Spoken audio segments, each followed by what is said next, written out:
Guys, ito po yung ating kuan, ating GTA. Yan. Nag-DIY ko, ginawa ko outdoor. Subukan ko kung anong performance nito, guys. Kung maganda ba yung performance niya at hindi ba siya mag-overheat. Ayan. So, yan yung ating GTA. So, yan na, guys. So, pwede natin siya lagyan ng pan. Ayan, meron siyang pan. So, sinubukan ko muna dito sa USB. Ayan.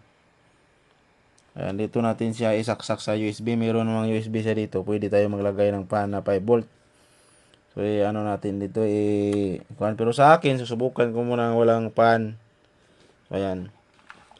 O, ipapakita ko sa inyo, guys, yung performance nito at saka i-update ko kayo kung maganda ba itong ito gawing outdoor yung GTA. Ito po yung PLDT, guys, na GTA. Yan, nakikita nyo yung antenna, yan. So, hindi na videohan ko yung case niya dahil natapo na siya.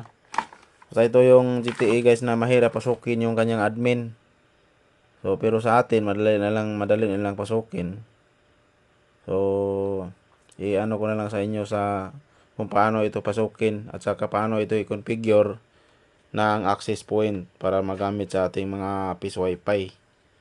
So ayan, so madalas tayong gumagawa ng outdoor ng Roji. So sa ngayon, guys, ito muna yung ating susubukan na i-assemble gawin nating outdoor. Ayan. So dalawang antenna lang siya. Yan, hindi tayo masyadong hirapan. At saka ang kagandahan nito, guys, kung mag-success ito, ano siya, madali lang siyang nagsara na. Nagsara. Yan, guys, so plug and play lang yung kanyang guys, antenna, connector, pwede yung ikuan tanggalin. Ito yung kagandahan niya. Plug and play na siya, hindi na siya kailangang ihinang. Hindi kagaya ng Roji na ihinang. Tapos yung disadvantage na, guys, is malaki. So kasyang-kasya, tamang-tama lang sa sa napbox. Ayan, sinilagay natin siya sa napbox. Ayan yung napbox niya. O, pangit tingnan. Pero okay na, at least na nagawa nating outdoor yung GTA. So, madalas po akong gumagamit ito, guys, sa ating PIS Wi-Fi. Pero sa indoor lang siya. So, sa ngayon, susubukan nating i-outdoor at saka i-deploy natin sa nasa mga 100 meters yung distance mula sa bindo. Yan yung bindo ko. So, dito ko muna ito susubukan sa bahay.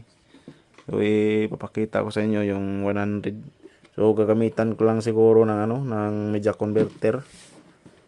Dahil malalayo na yung kuhan. At saka, matipid tayo sa UTV cable. Mahal na kasi yung UTV cable ngayon, guys, dahil sa gira. So, napiktuhan yung ating mga kuhan. So, ito, guys, mura lang ito kaysa Roji. Kung mag-success ito yung ating mga gagamitin na pang-access point. Sa mga access point lang. O pwede itong mabilan. Ayan, guys, pwede itong mabilan pero hindi ko pa nasubukan siya, guys. Naibilan sa mga lang siya, sa mga access point lang siya. Yung pang extender ng wifi ba. Meron kang 5v5 bilan yung 5v5 kaya niyan 5v5. O yung dalawang port niyan is AP. So doon natin siya isaksak yung itong outdoor na gawin nating access point. Yung GTA ng PLDT. O hindi na kasi ito na kuan dahil naputula na yung kuan PLDT, hindi na nagbabayad. So binili natin ng mura. Yan, guys. Yung kuan. So i-update ko kayo, guys, sa update ko kayo sa performance nito at saka hindi ba siya mag-overheat. Lalo ngayon ay matesting natin ito dahil sobrang init ngayong panahon na yon. So matesting natin ito. So ayun, guys, yung ating outdoor ng GTA.